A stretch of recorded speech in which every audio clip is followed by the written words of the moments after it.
Okay, first day of being unemployed here in Canada. So, gusto ko lang i-document kung ano yung mangyayari sa akin everyday since nag-resign na ako sa work ko last Friday. And then, meron akong 2 araw na rest day. So, ito yung officially unang araw na wala akong trabaho dito.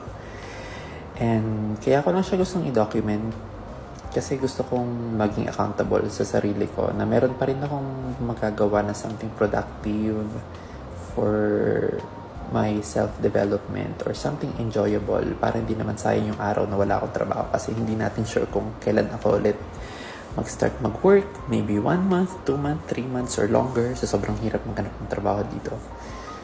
It's kinda scary pero excited ako.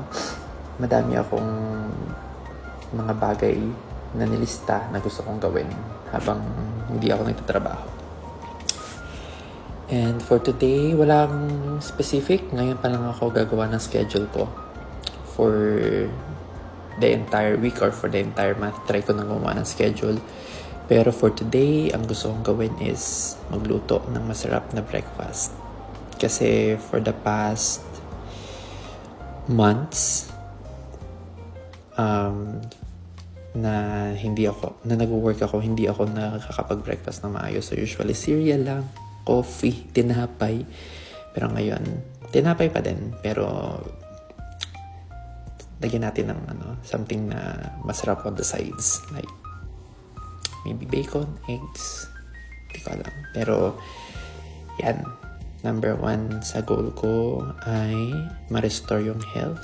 Makakain ng maayos. So, yeah, day 1.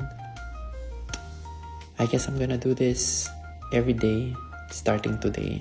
So, we'll see kung anong mga bagay na magagawa ko for the next few days. See you again tomorrow.